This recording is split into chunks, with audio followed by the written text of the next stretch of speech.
It is 12 noon, Sunday, February 11, as we come to you live from Tokyo.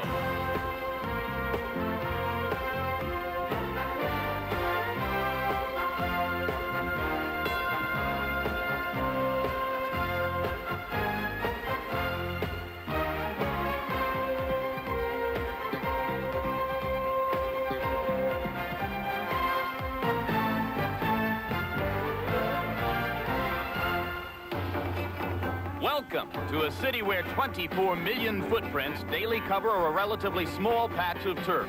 After an explosive decade of commerce, this has become the center of the world's economy. One of the planet's most expensive cities, yet also a city which worships ancient values and traditions. Capital of a land of uncommon beauty and uncommon culture. Among a handful of common interests, one is boxing.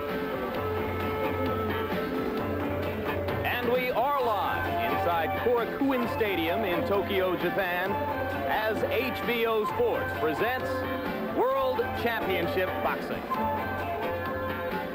Tonight, undisputed heavyweight champion Mike Tyson's 10th title defense against the challenger James Buster Douglas. It is scheduled for 12 rounds. And a look around inside this soft-ceiling, air-suspended dome, not unlike the Carrier Dome in Syracuse or the Silver Dome in Pontiac, Michigan. In this configuration for boxing, it will seat 63,000 people. There's some debate as to how many tickets have actually been sold, but as you can see, there are many empty seats. By no means a sellout.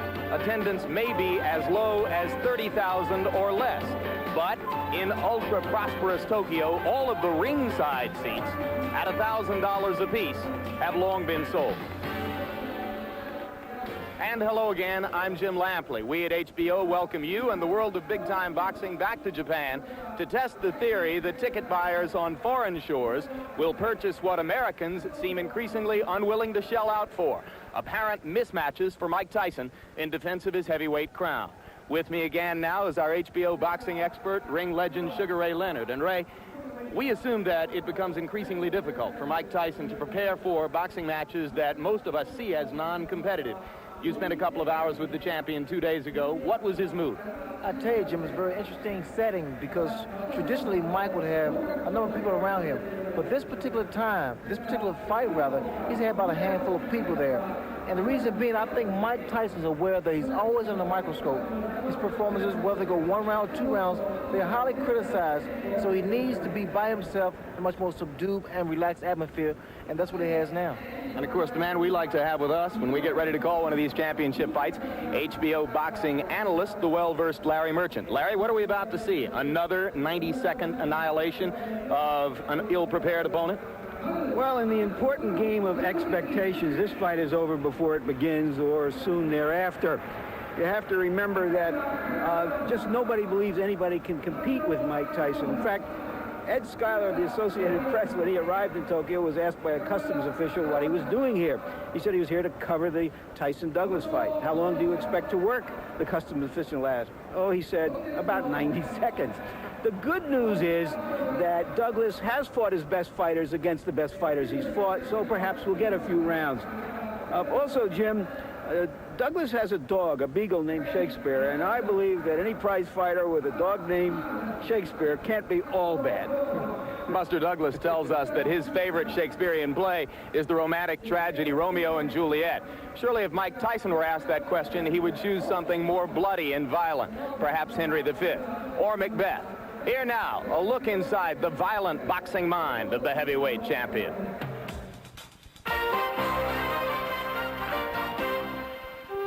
Mike Tyson lives in a Darwinian arena. Strength survives. To the casual observer, his edge, his tool for dominance, is physical. Understandable, given his presence and his physique. And now Tyson moves in for the kill. 2 uppercuts to the left hand. Thomas trying to hold on. Serious trouble, and down he goes. Tyson really doing damage with the uppercut. And now we are live once again in Korakuen Stadium in Tokyo, Japan, where coming up you are about to see Mike Tyson's 10th defense of his undisputed heavyweight championship, about scheduled for 12 rounds, against today's challenger, James Buster Douglas. of Columbus, Ohio. Briefly now, let's take a quick look at some of the ways in which Mike Tyson has occupied himself during this month-long visit to Tokyo. Scenes here from some of the things that Mike did on those few occasions when he was outside the giant new Otani Hotel.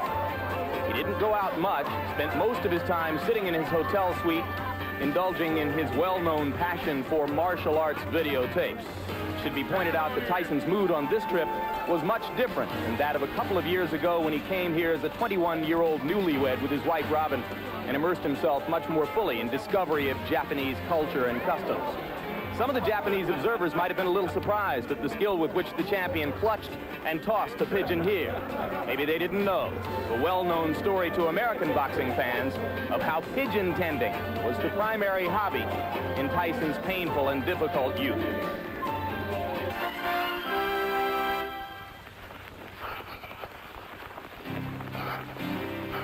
The dream of becoming heavyweight champion is frozen into the icicles on Buster Douglas's face as he runs forward through the streets of his hometown, Columbus, Ohio. Douglas runs not away from his past, but toward his date with destiny. James Buster Douglas's past is a proud one. His father, Bill Douglas, was an excellent light heavyweight who fought several champions in his time. After he retired, Bill devoted his efforts to training his son, James. I was, at birth, introduced to boxing. I had a burning desire to want to fight. I used to, harp on my father about taking me to the gym because he ran that gym. And, he kept me off for as long as he could, and eventually he just took me in. And I went in there and liked it. As an amateur, Buster enjoyed immediate success, and he turned professional at 21. His early career was marked by striking success and discouraging failure. James Douglas that was then isn't the same James Douglas as now. My determination level is phenomenal compared to how it was then, because I felt as though, there was a lot of things that distracted me, and I let distract me. But now, I got a total focus on what I want to do. The man who is paid to sustain Douglas's concentration is his manager, John Johnson. Johnson learned his techniques as an assistant to one of the most demanding disciplinarians, the late Ohio State football coach, Woody Hayes. I love John, really. John is a true man. If you got John in your corner, man, you got a good man in your corner, and I do. And, we're not only business associates, we're friends. That friendship is but one reason Douglas remains in his childhood hometown of Columbus. This city is where all of Buster's stories begin, and he takes refuge before a big fight in the places which resonate in his memory. Like his father before him, Buster brings his son, Lamar, to the gym where it all began. The first time I ever started boxing, put on a pair of glasses in here. I was on focus point, I was on the plaza. See, this is when it first started. First pro fight, grandfather promoted the show. Everybody was seated on the steps here. Then they had a few chairs close by the ring, but most of those were for the boxing commissions. But it was just seating everywhere. Everybody was just seated all around, back all up into there. 6 years later, Buster met Tony Tucker for the IBF heavyweight title. He lost the fight, and his longtime trainer as well. After a series of disagreements, Bill Douglas was expelled. The Douglas family was shattered. Buster's business started from scratch. We were all in the living room, and John pulled out this paper plate and said, well, at this point, this is what we have. What's on the plate? And on the plate was nothing. And he said, but this can turn out to be a tremendous ordeal if we all put our full effort together. Buster has since gone on a 6-fight win streak. And even if some of those victories have been less than Tyson-esque, he has beaten enough of the right people to be ranked number 2 by the IBF. But 23 days ago, a cruel blow disturbed his training. Buster's mother, Lula, died suddenly at age 46. She meant a great deal to me, and I'm going to miss her tremendously. But, just got to go on. People now say Douglas has less chance than ever to win this fight. It's easy to be negative. It's easy to give up, say, the hell with it. But to be positive and be strong and have the faith, it takes a lot, you know, and I think that by becoming a heavyweight champion, that I would be able to, you know, show the youth here that, you know, it's possible to fulfill your dreams. Tonight, Buster Douglas attempts to live out his dream, a dream which sons of boxers everywhere have shared in common, to be called undisputed heavyweight champion of the world.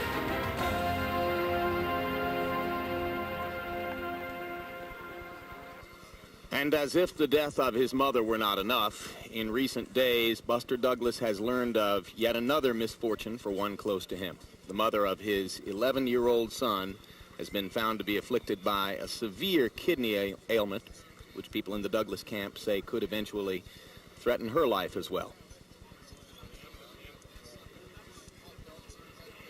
You've heard the references to Mike Tyson's reign of terror. Here now some statistics which demonstrate the degree to which he has dominated the heavyweight division since becoming champion. 52 rounds in title fights, an average of only 5.2 rounds per title fight. For the moment, that is the best figure in the history of heavyweight champions.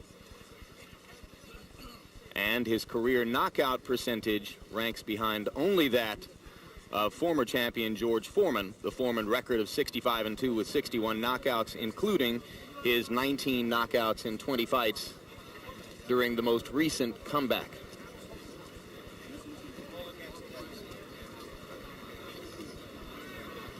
This crowd is quite unusual in comparison to American boxing audiences, and this is not unusual for Japanese sports events.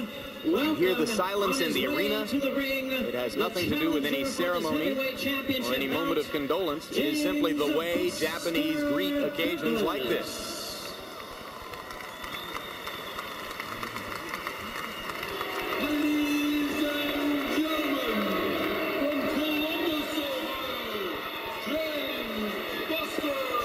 I got you. Okay.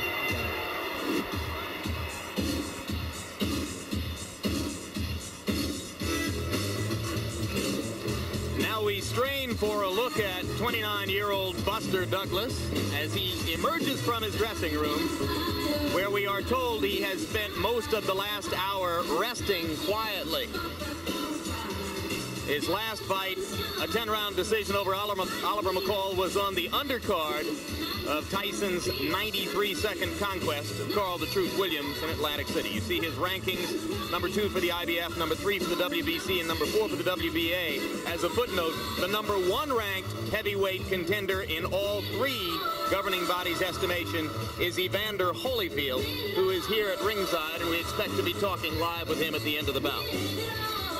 This is more animated than we usually see Buster Douglas, so he is obviously excited. But despite all of the woes that you outlined, Jim, he now has to go out and fight the most fearsome fighter on the planet. He will, however, go away with about $1 million, and that should cap his professional career quite nicely.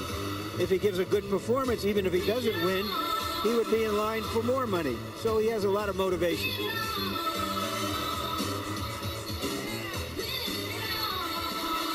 And there is the career record of Buster Douglas. 34 official fights. He did fight 1 bout, which was ruled a no contest. 19 knockouts among his 29 victories. And his 2 best victories were over fractional champions for a few days, Greg Page and Trevor Burbick. Look at that weight progression. In his 6th pro fight back in 1981, he weighed 208. 2 years later, he weighed 260. He was over 240 last July when he fought Oliver McCall. He enters here at 230 pounds, which would suggest that Buster's in pretty good shape. Well, I always mention to Buster Douglas that he doesn't have the discipline. He told me this is the new Buster Douglas. And here is a familiar Mike Tyson rushing toward the ring, wanting to get it on and get it over with. Flanked by the entourage, which, as Ray Leonard pointed out, is dwindling in size from fight to fight. Mike has turned this phase of a fight his favorite phase. He calls it like going out on a date. It's finally going to happen. Of course, his idea of a date is wham, bam, thank you, sir.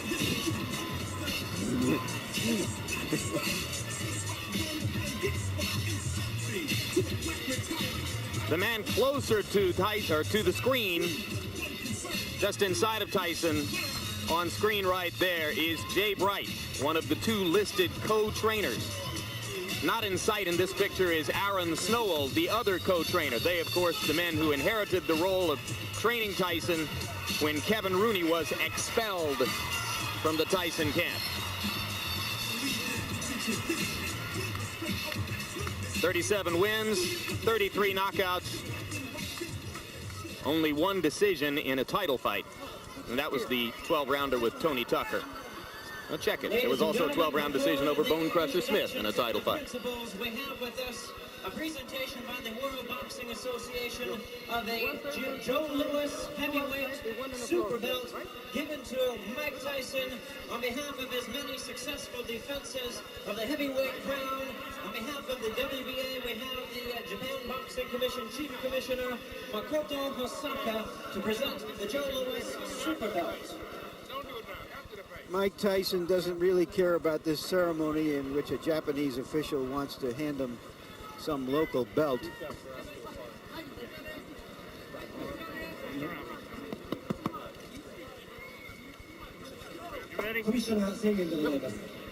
This picture right here is really one of the more exciting moments in all of sports today. Just watching this athlete waiting to get it on. He's like a combination of Pavarotti clearing his throat and a bomb ready to go off. This is the worst part because waiting, you want to get the fight on. You don't want to wait around for the ceremonies. You just want to get into the ring and then start the fight.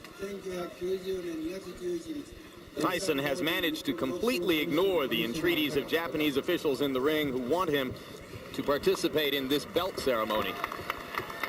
He wants to do the belting right now. And it's always tougher on the challenger because he has to wait.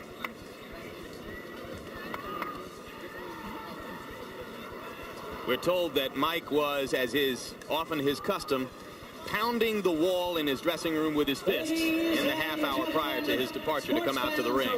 That was the case before his 4-round knockout of Larry Holmes. It was the case before his 91-second destruction of Michael Spinks. Now up to the ring announcer Jimmy Lennon Jr. for pre-fight introductions. We welcome you as Taken Boxing Promotions in association with Don King Productions brings you the main event. 12 rounds of boxing for the heavyweight championship of the world.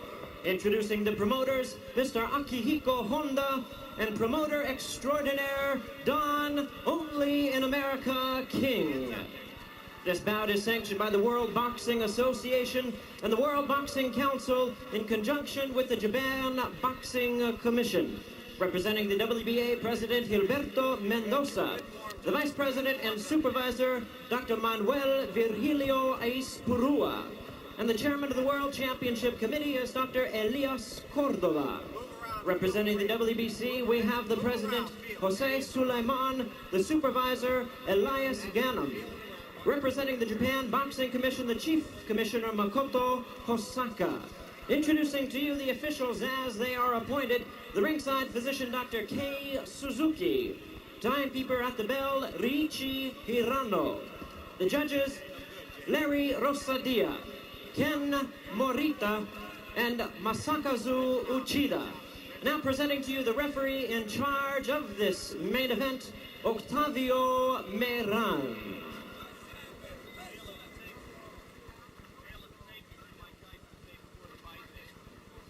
Tale of the tape, you heard Mike Tyson say before the fight that he's always at a physical disadvantage against his opponents, and here it is again. Height, weight, and reach all in Buster Douglas's favor. But Tyson, once again, is in great shape at 220.5 pounds.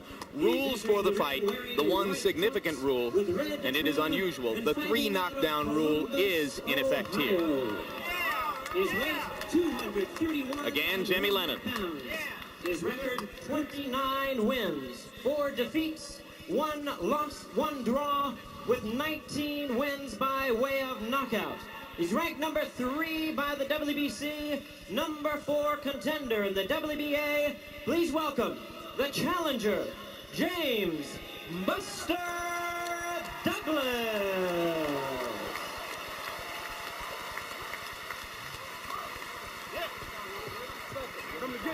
And his opponent, the defending champion on my left, really needing no introduction the world over.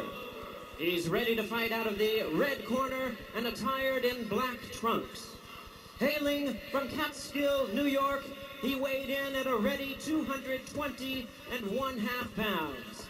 His outstanding record, 37 wins, no defeats, with 33 big wins by way of knockout.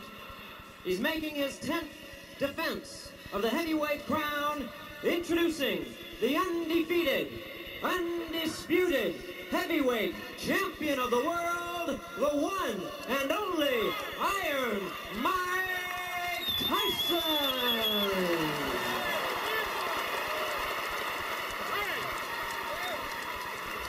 Give me a break, please.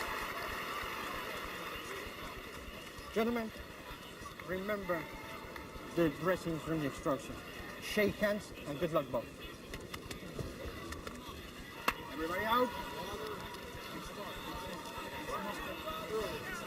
Douglas insists that he's going to shock the world in this fight.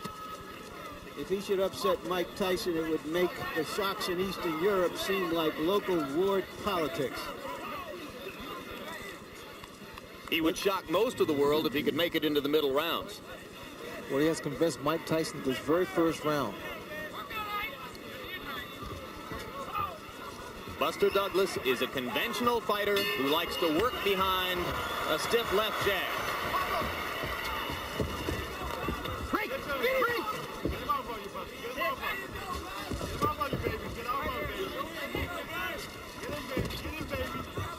I'm surprised to see Buster moving so well. I mean, I think the weight has made a difference in his upper body movement and his legs. Keeping that jab out there. He wants to top Mike up every time Mike gets inside. And the problem a lot of fighters make is the fact they drop that right hand of theirs, and Mike Tyson's left hook is no cupcake. Keep in mind that Carl Williams looked pretty loose and relaxed against Tyson until Tyson hit him with a body punch about 45 seconds into the bout. Mike has not yet gone to the body against Douglas here. Well, the left jab of Buster Douglas is incredible because he's one of the few guys I've seen other than Larry Holmes and maybe a handful of guys that can put a guy down with the left jab. So the left jab is the key weapon for Buster Douglas. He fought a sculpted Adonis named Mike Williams on the undercard of Tyson Spinks and floored him twice in the early rounds with the left jab. Hey! Both heads!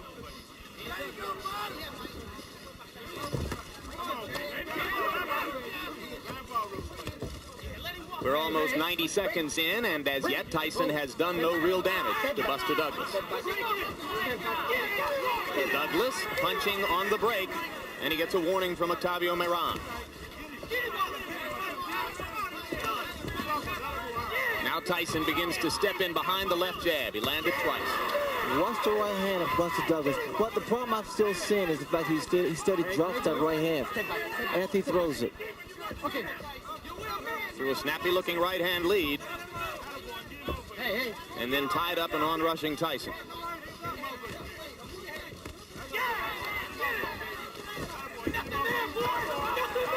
See, Mike has to be careful also because Mike's standing in front of him too. Couple of right hands by Douglas. Tyson landing the jab again, and Mike misses with the right. With total fighters, Mike has to really work extra hard to get inside. And see, this is to Buster Douglas' advantage. Okay.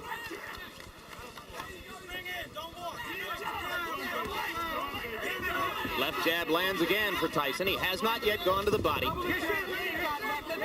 Against Frank Bruno, Tyson basically forgot Bruno's ribcage for the first 4 rounds and paid a bit of a price for it. Once he went to the body in round 5, the fight was over pretty quickly. See, Douglas is not allowing Mike to work his body. He's trying to tie him up inside. In fact, he's doing a pretty good job here. Another right hand lead by Douglas, and Tyson lands the left hook. That was a good round for Douglas, and I gave it to him. Probably the best round I've ever seen him fight.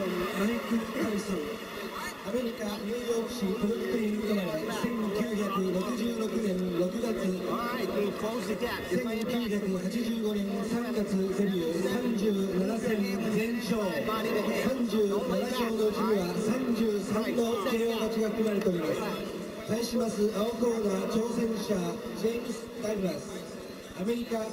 오하이오 주 콜럼버스 출신 1964년 4월 How to use the jab, the short right hand. Short right hand up, okay, James?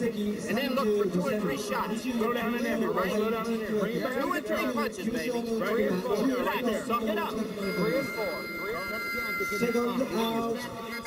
Second out.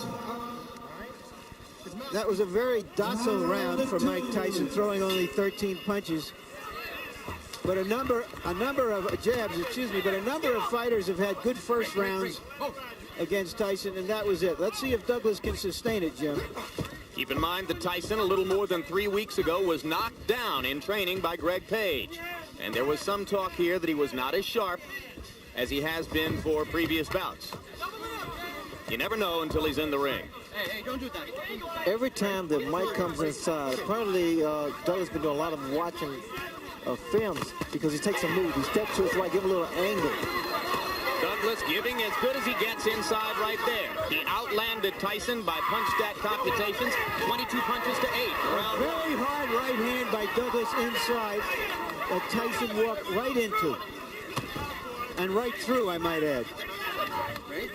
Left hook by Tyson was partially blocked by the right glove of Buster Douglas. We talked about intimidation before the fight. Douglas has so far shown no signs of being intimidated.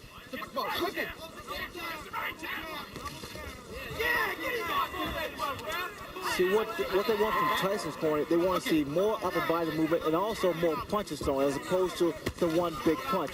And that's what Mike Tyson's doing now.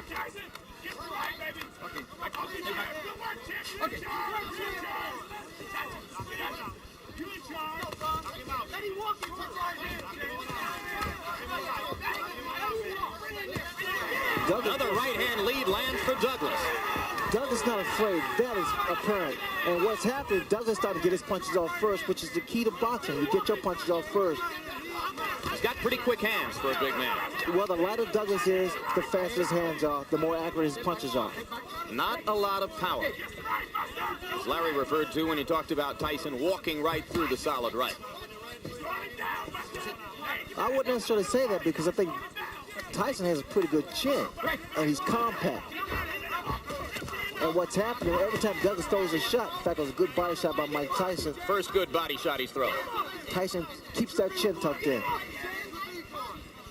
As you watch Buster Douglas try to tie Mike Tyson up inside, remember that fighters such as James Tillis and Mitch Green and Bone Crusher Smith have thoroughly frustrated Tyson at times with just that tactic. What I'm seeing now is the fact that Douglas is getting Mike Tyson to reach in. When you reach in, that's what happens. Another good right hand and a good right uppercut and 2 more good rights by Douglas. I don't think I've ever seen Tyson absorb that kind of a 4 or 5 punch combination before in his professional career. Now, Mike is not going on, he's not attacking Buster Douglas, which indicates that there is some respect here. And also a little puzzlement, Ray. He just doesn't seem to know how to go about it. That's another good round that I gave to Buster Douglas. I don't think there's any doubt about that one. Close the gap, Mike. You ain't inside enough. All right? Come on now. That's excited as you come in. Be calm. 7-7. Don't run back too much. Just like you on the pads. Relax. Same when you had me bouncing inside, man. Get inside. Don't lay back, man. Remember, real hard aggression. Moving your head to get in there. Now let's take a look at that combination. Douglas firing away. That right was high. Came back with a nice short left, a left jab. Came up with a right and a left that missed. And there he comes back, still punching. Ordinarily, in that kind of situation, Ray, Tyson likes to duck, let the other man fire and finish, and then come back with his punch. And what Douglas did so cleverly was to smother him and not give him a chance to throw back. And that's what I'm surprised about, that Mike has not retaliated after his opponent throws his combination. And listen to these numbers, guys. By punch stat computations, in the first 2 rounds, Buster Douglas landed 52 punches, Mike Tyson 16. Well, I don't know if he's going to shock the world, but Douglas has shocked me so far. Mike Tyson now is really serious now. He's really rushing this man coming in, but they may fall in the hands of Buster Douglas.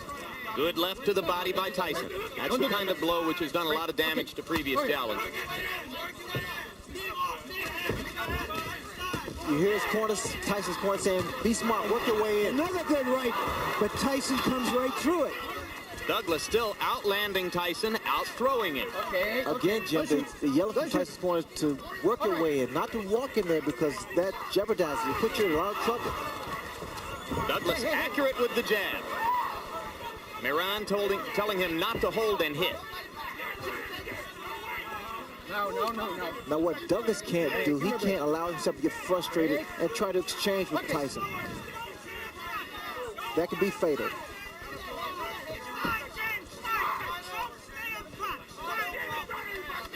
I'm surprised I don't see as many body shots thrown by Mike Tyson. That would bring those hands down of Buster Douglas. Right hand by Tyson moving in. All right. Punches, buddy, punches. Left and a right by Douglas. Tyson seems a little more precise in this round as he tries to move in, but it is still Douglas who is throwing and landing more often. Working behind the jab, as is his custom. Those right-hand leads have been very effective. They have been, but also you got to get those hands back up. What's Douglas doing? He's not allowing Mike to get his punches off to the midsection. Although there was a right hand to the ribcage there. Again, the yellow from Tyson's corner combination, not one punch. And that's why Douglas is able to get his combinations off, because he's only expecting a one-punch retaliation. Right.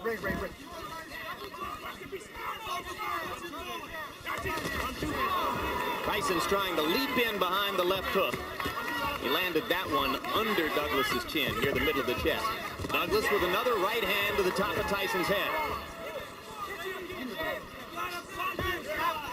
All right. Again, Tyson's corner yelling, you've got to punch inside. No, don't do that. All right, no, hey. Good solid left jab by Douglas. Tyson grazed him with the right.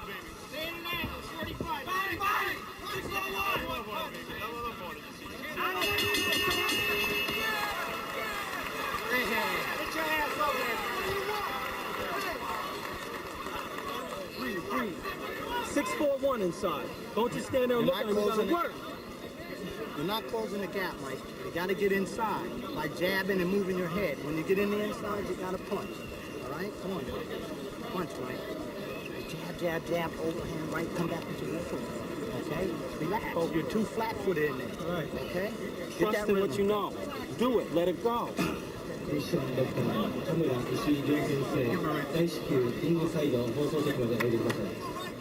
Don't be so cautious with the punches. Let them go.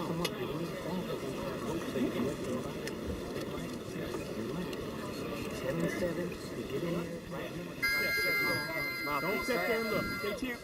Your bail, listen, your bail. Keep sweet. This is the first time since Kevin Rooney hasn't been with Mike Tyson that he's needed some answers from the corner. Let's see if he's got the right answers. They're trying to make him just fight, not look to just wing big punches, expecting Douglas to fall the first time he lands something. And the man who does most of the talking in Tyson's corner and who leans forward to whisper in his ear is Aaron Snowell. If you watch what Douglas is doing now, he's trying to double that jab up. And see, the second jab is not really hard, but it blinds you for a fraction of a second. That's when you drop the right hand. And you notice Douglas is trying to throw not just one jab, but two jabs. Up here.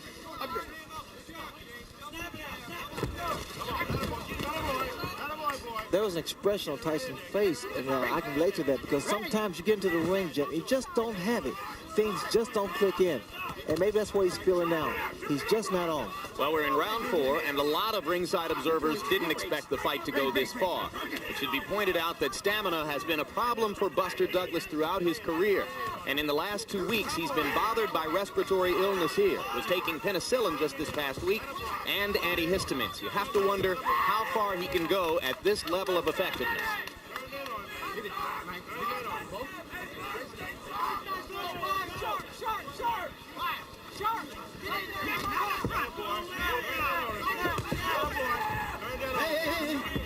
Hey, don't step back.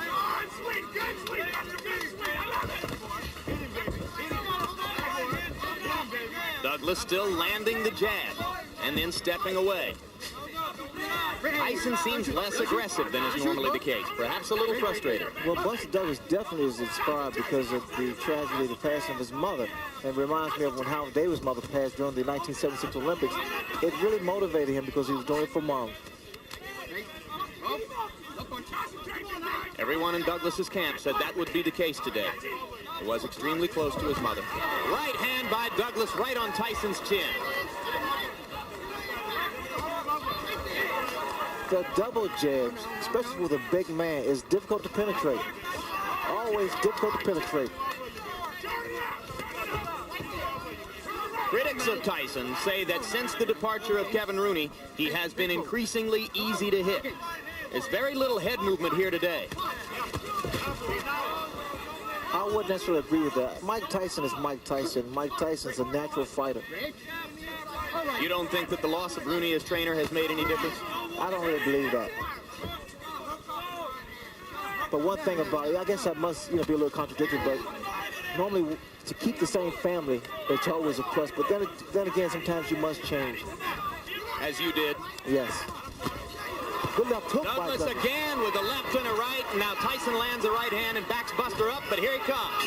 The micro is points, and Mike is dropping his hands, which is very dangerous. Well, if Mike Tyson, who loves pigeons, was looking for a pigeon in this fight, he hasn't found him. You gotta use that 7 to get inside, Mike, to back this guy up, and you gotta move that head. All right? Get that rhythm. And there, of course, is Evander Holyfield, who has a guarantee of $12 million to fight Mike Tyson in June. And right now, that $12 million isn't in the bank.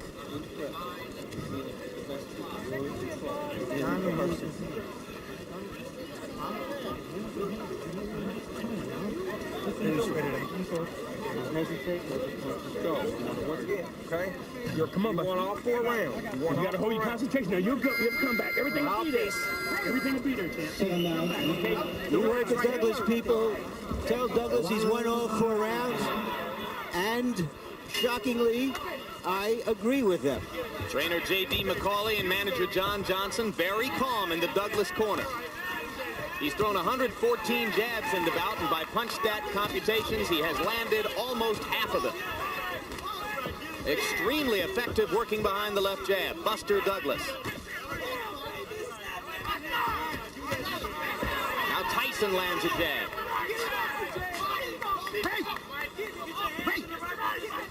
This is the round in which Tyson turned things around against Frank Bruno. Right hand by Douglas lands again. He's been very quick with it. No. Douglas get the breathing here. Very smart. Very, very smart. He throws his combination. Then he ties him up. There's just no head movement there, Ray. Mike is a stationary target for this guy. Well, that's the reason his corner is so petrified, because they see that Mike has become somewhat of a stationary target directly in front of Buster Douglas. That's why the right hand's been hit landing. Okay. Now, this is totally uncharacteristic of Mike Tyson. He's right there in front of his opponent, not doing anything, just reaching in. There's our right hand again. It's going to happen every time. Another right hand, and now Tyson seems to be wobbled. Mike is not throwing back. Buster Douglas is completely dominating this round with jabs and right crosses. But what's going to do some damage now? Buster Douglas throw an uppercut. Tyson leaps inside with a left hook. One punch at a time, though. That's all he's throwing. There's the uppercut. Absolutely, the opening is there. Buster Douglas is so relaxed, and this should save him in the later rounds if it should go that far. No. It appears, Ray, that Douglas is fighting a master fight in the geometry of the fight. Every time that Tyson appears ready to throw, he either ties him up like he just does, or he just backs off a little bit and ruins his timing. Thus far, he's fought the perfect fight because he's not being a stationary target, although he's not really running around. There's a lot of swelling above Mike Tyson's left eye, and it is partially closed. And that is from the right-hand leads that Buster Douglas has landed almost at will throughout the fight. That left jab of Buster Douglas is a measuring stick. Very strong. Once you come out, and then he drops the right hand. Well, I think you'd have to say this is the most trouble Mike Tyson has ever been in at this stage of a title defense. This is the most trouble Jimmy's ever been at any stage of a title defense. Now, Mike doesn't get hit by lead right hand.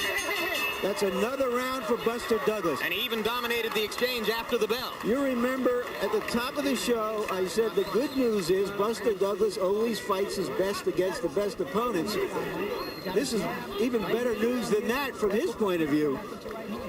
And he has swelled up Mike Tyson's eye and is dominating the fight right now.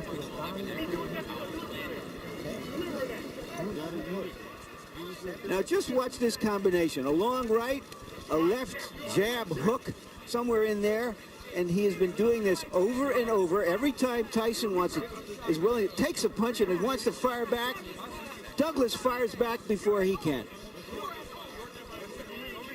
You begin to file through your memory for the biggest upsets in heavyweight championship fight history. I don't think there would be anything like this. I agree. This would create a new standard of upsets if this went on. Clay and Braddock, not as big as this.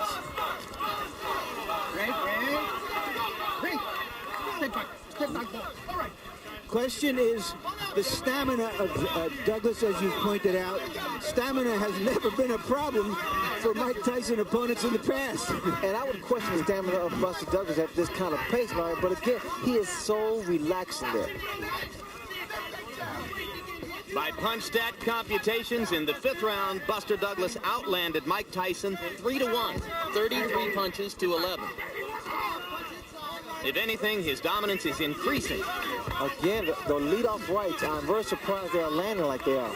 Tyson landed an uppercut inside.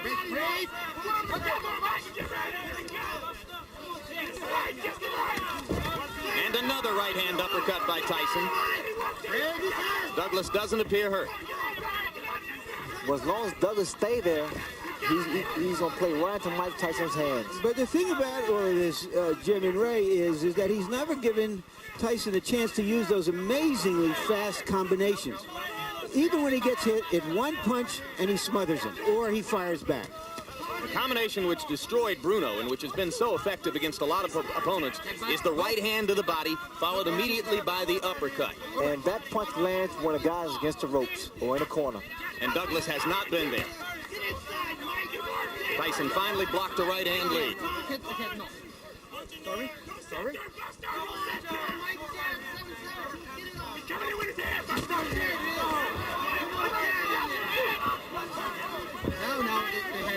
Little more peekaboo defense from Tyson now, as he is clearly aware of the closing left eye. And that becomes a factor, especially for the very first time. Experience plays a major role in that kind of handicap. One of the things that his great mentor, Cus D'Amato, used to tell him was, it's no virtue to get hit, keep your gloves up. And Mike Tyson, in recent fights, which have been so easy for him, has forgotten that advice and has kept his hands down. Now you see he's so worried that he's gone back to what was called the peekaboo style of defense. He's got his gloves back up again. What I don't see is the upper body movement from Tyson, and that's why Douglas is able to land those kind of punches. No head movement. Tyson winging inside with a left and a right. Douglas again ties him up. Lead off right once again. Mike needs to pick the tempo of the fight up. He has to make Douglas work. So far, he has not done that. Douglas not quite as quick and active in this round as he has been in previous rounds, but there's very little drop-off. And the champion looks frustrated. Missed with the leaping left. A confident Douglas goes back to his corner, well ahead on points, you have to assume. I gave that round to Tyson, the first one I have. You're still laying on the outside on this guy. You got to back this guy up, right? You got to go to his body. Once you get inside, you got to punch, Mike. You definitely got to punch when you get in there, all right? When you get inside, don't look to hold. Use your hands. Set, bend your knees. You got your 2 punches. Grease. Give me some grease. Grease. Just the right hand.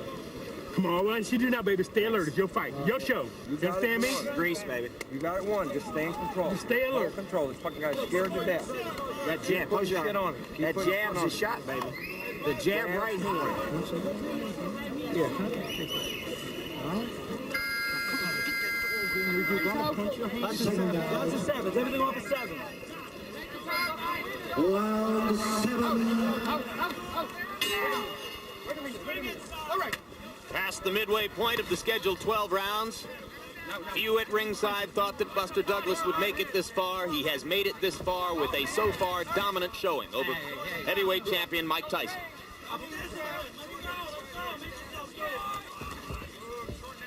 If this fight was being held in the States, the crowd would be in an uproar right now. Here they are eerily silent. Douglas continues to outland Tyson at close quarters and then to tie him up. It has made an enormous difference in the talent of Buster Douglas by sharing off those pounds. He's so much quicker, he's so much agile, and he's so much accurate now.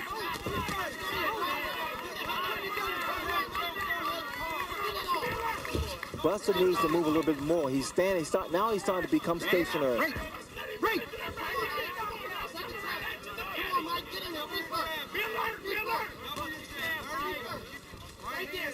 No, punches. Punch. Great. All right.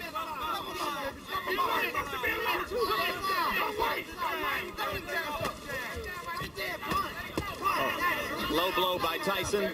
Miran was behind Douglas and didn't see it.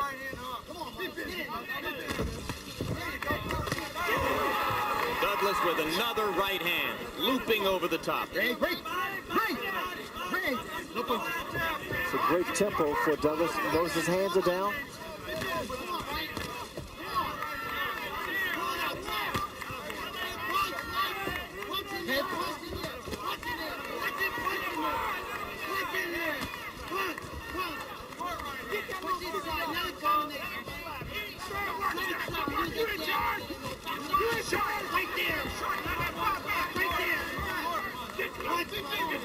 Tyson still leaping and lunging behind the left hook, desperately trying to change the tempo of the fight.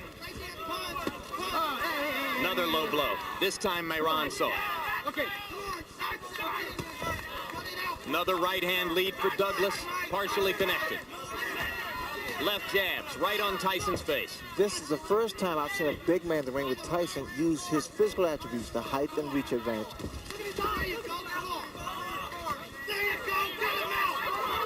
Tyson's corner liked what it saw with the left uppercut.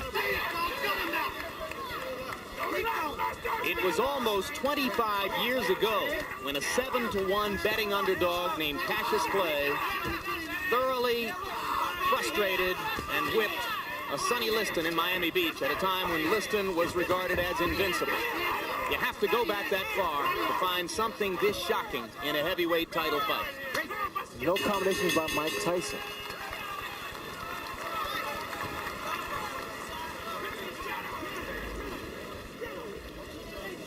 Gotta throw combinations, all right? All right, don't relax. All right, you're down. You're down on the floor, man. Okay, you gotta gut this motherfucker.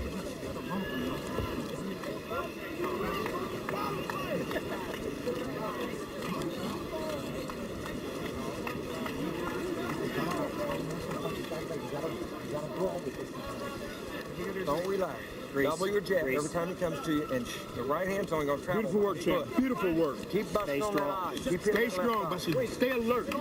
Everything else is in your ballpark, champ. Now, this is an event that happened in training. It was dismissed. Tyson has been down before in training. Nobody takes it too seriously. But there you saw Greg Page step in with a right hand and Tyson go down. In fairness, I don't know how you can relate it to what happened here, except that Mike Tyson is anything but the dynamo, this dynamic terror that we're used to seeing. Buster Douglas has neutralized him, frustrated him, beaten him to the punch. By punch count statistics, Tyson is averaging only 23 punches around. He's going to have to step up the activity if he's going to turn things around here. That knockdown in training took place just a little bit more than 3 weeks ago. Everybody from Don King on down in Tyson's camp said it was no play acting, it was for real. Off this performance, I think you'd have to say yes, it was definitely for real.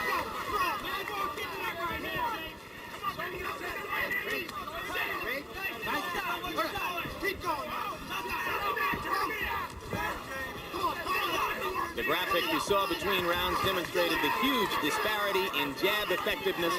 Buster Douglas thoroughly dominant in that department so far. Another solid straight left jab right to the middle of Mike Tyson's face. I'm watching the legs of Buster Douglas. There's a lot of spring into his legs, which means there's a lot of life to his legs. We're in the 8th round, folks. A heavyweight champion regarded as completely invincible in these circumstances is in big trouble. Get it off. Come on. Right there. Punch it out now. Don't relax, champ. Don't relax.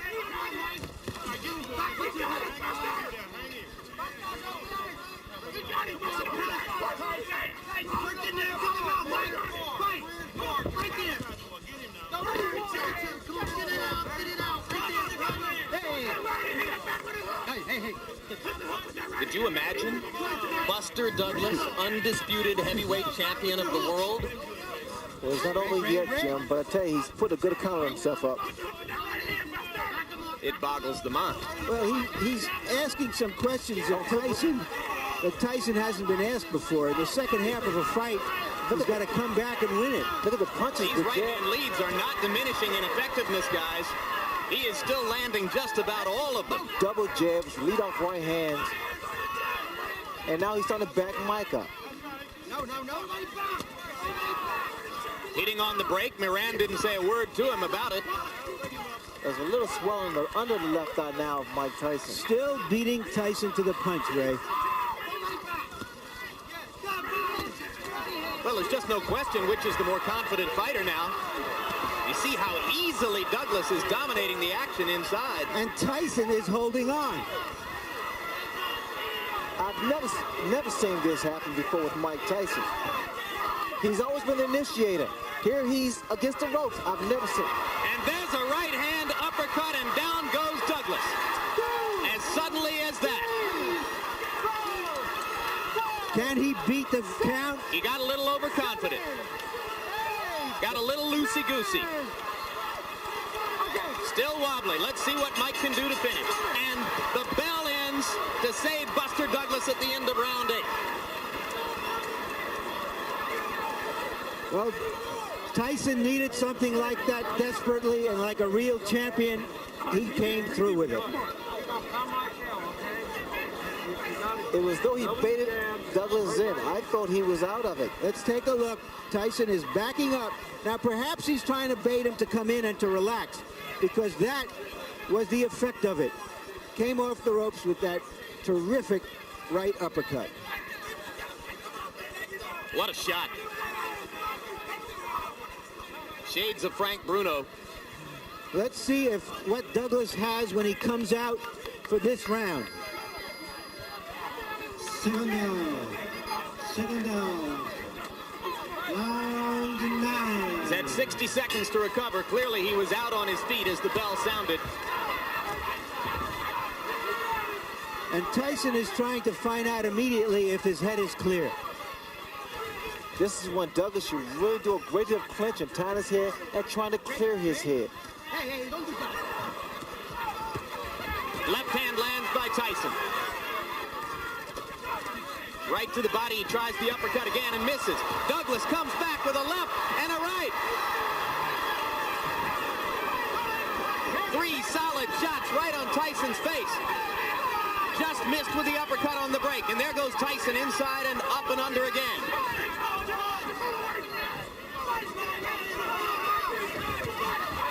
Solid right cross. Douglas wobbled again. Neither man playing much defense at this moment. They are just trading shots, and now both men look a little weary. Now, if I was Douglas, I would move now. Just move around. Just try to clear that head, clear those cobwebs. Tyson misses with the right over the top. And Mike has slowed down. Step back. Step back. Maybe a tiny bit arm weary. No, Buster. No, Mike. Step back.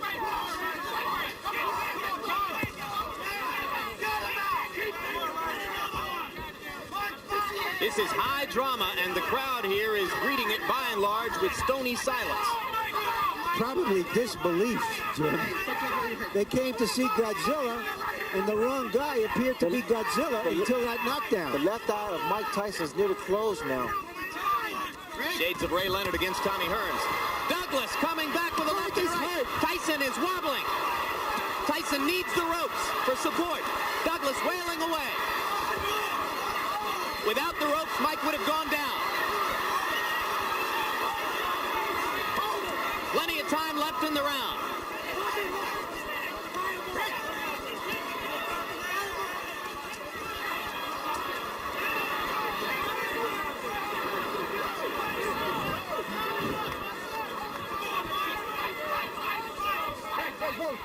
Both fighters weary from the pitched battle. Mike Tyson was on the verge of going down.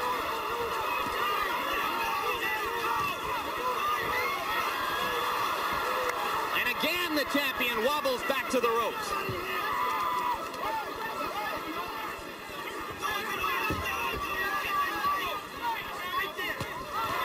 Solid right hand by Douglas.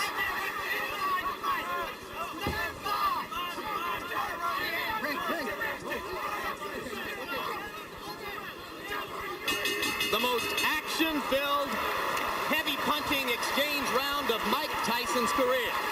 And Mike Tyson is hurt, his eye is closing, and he is behind in this fight. Let him go. Just an incredible surge of strength and life in Buster Douglas. Come on now. Let's go.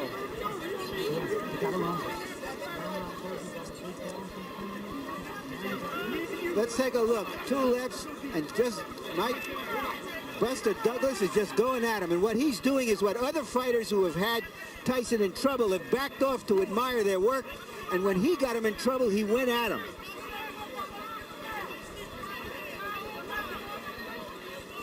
And Tyson has taken some big punches. James Douglas is not a great puncher, but he's a 230-pound man throwing some hard stuff.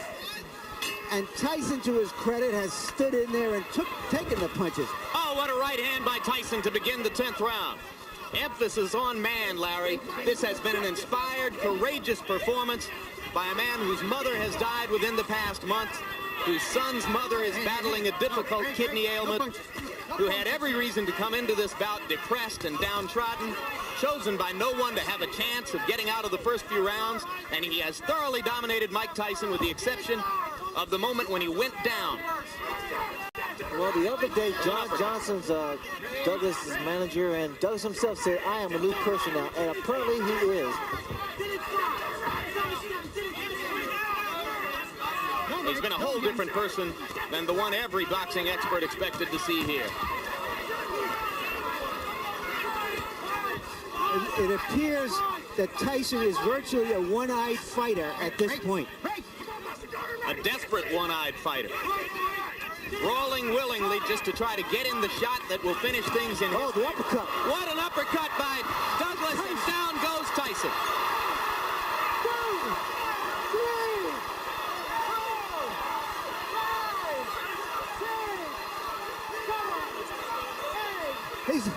It's over. It's over. Mike Tyson has been knocked out. Unbelievable.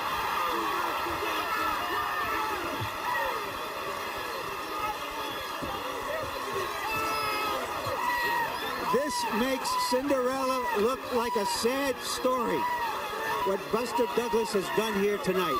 Let's go ahead and call it the biggest upset in the history of heavyweight championship fights. Say it now, gentlemen. James Buster Douglas, undisputed heavyweight champion of the world. I would be willing to say it's the greatest upset in boxing history. There seems to be a little pandemonium here. In Las Vegas, they wouldn't even put up any odds on this fight. And suddenly, Mike Tyson, perceived as this giant monolith, has been reduced to being another heavyweight champion who got defeated.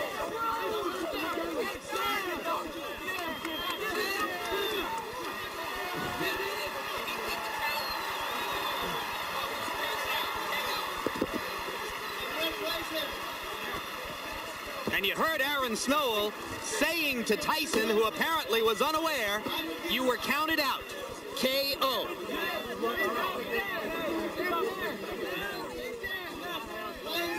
This victory for Buster Douglas could not have been more richly deserved. Well, Douglas did well. A lot of guys have done, a few guys have done in the past. They've hurt Tyson and didn't take advantage of it. Buster Douglas, inspired by the death of his mother, came on very strong. He had Tyson in trouble a few times, the uppercut. That pretty much was the bread and butter for this fight here.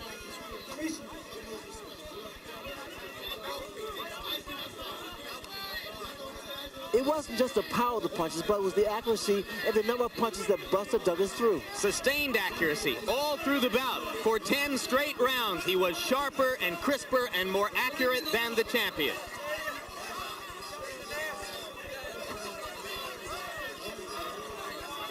If it weren't so impossible to believe that Buster Douglas would knock out Mike Tyson, you might have begun to say in the middle rounds that it was nearly inevitable as Tyson's eye closed and as he began to wobble in the inside exchanges. But nevertheless, given the history of the champion, you continued to wait and wait for the moment when he would, with sudden fierceness, be able to turn things around. And he did knock Douglas down with an uppercut at the end of round 8. But Douglas came back to outclass Tyson in face-to-face exchanges throughout round 9. And then in the 10th, he took over once again and finished Tyson with the combination you saw. That was the turning point, Jim, when he was knocked down in the 8th round, Douglas was, and he came back strong in the 9th round. A heart as big as Japan's economic power. 23 seconds in round number 10. The winner by way of knockout and new heavyweight champion of the world, James Buster Douglas.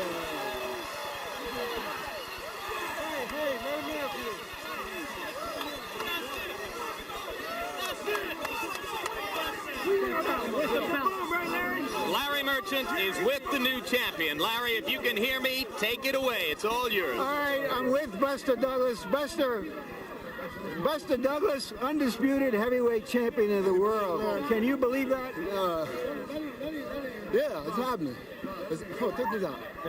Why did it happen, James? Because I wanted it. Why? Why did you win this fight that nobody on the planet gave you? His mother. In what way?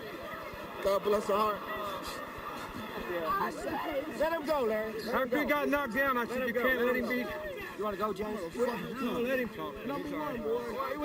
Are you saying, I mean, you came out here more animated than we've ever seen you, more focused than we've ever seen you, and you're crediting it to the fact that the death of your mother just what? Focused your mind what? I was already focused, you know. Well, what surprised you from the get-go? What were you going to try to do from the get-go? Just what I did, whip his ass. You know, I mean, you come to fight, I come to fight.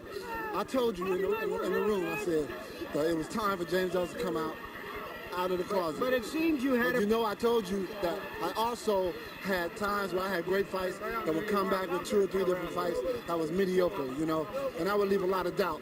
I don't blame you guys. You guys go on what you see, you understand? But I know, and my people know, that what the real James Douglas is all about. Every challenger for Mike Tyson says the same thing, but you did something in there to neutralize him. Why my nose? Why my nose? Thank you, Jesus. All right, just one moment. I told you in the room, I said, they weren't James Douglas. But you didn't let him get off. It seemed every time he wanted to throw a punch, either you beat him to it or you smothered him. Was that the idea? Well, I just did what I did, you know. I went out there and fought my fight. All right, now, yeah, very instinctive, very instinctive. All right, now you had him, but you get knocked down at the end. Well, yeah, you know, and that was a good shot.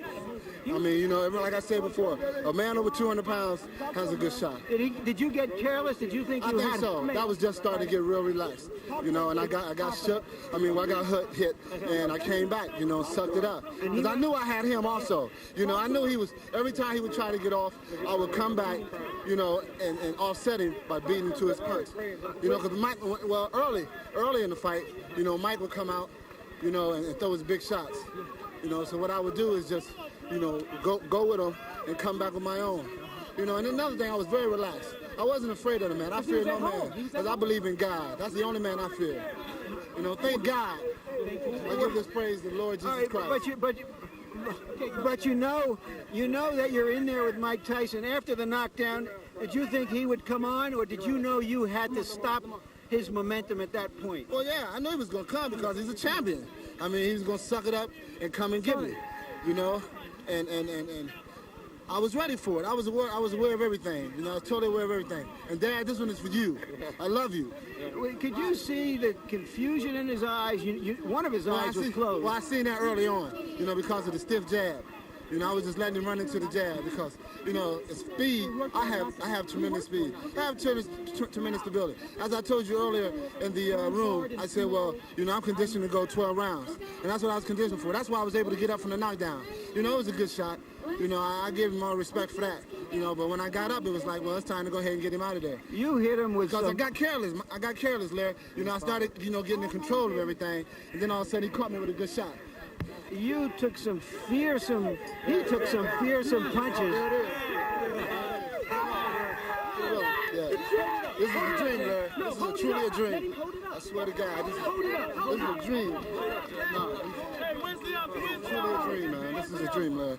Put the belt on. Put it on? Okay. This is truly a dream, Larry. I watched you on HBO 1,000 times putting belts on guys or, you know, interviewing guys, and I said one day it's going to be me.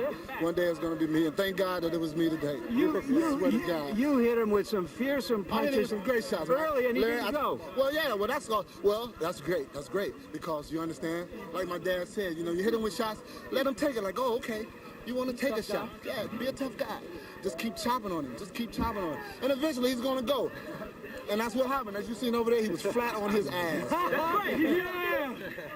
I think that tells the whole story, Jim. Mike Tyson flat on his, whatever you want to call it. Jim? Rodney, I love you, Rodney. James Buster Douglas, 29 years old, Columbus, Ohio, undisputed heavyweight champion of the world. Well, if you're a sports fan, you know you've seen it dozens of times. How many times has a story so sentimental, so poignant, so emotionally powerful seemed to simply take over reality and tell itself?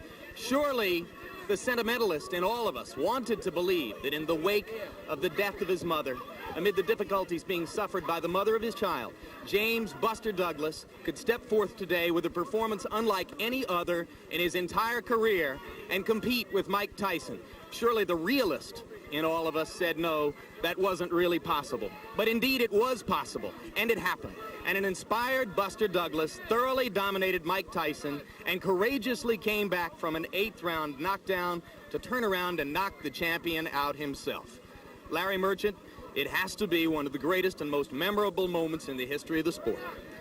Well, it certainly is. I wish it had been in the States after all this, but Buster Douglas is an athlete. He played football and basketball in high school. He had a scholarship as a power forward to a junior college. He has had some ability, and I was very moved by the way he said he did it also for his dad. His dad was a terrific, spirited fighter, middleweight and light heavyweight, and was never satisfied with his son, who seemed to be so casual about it.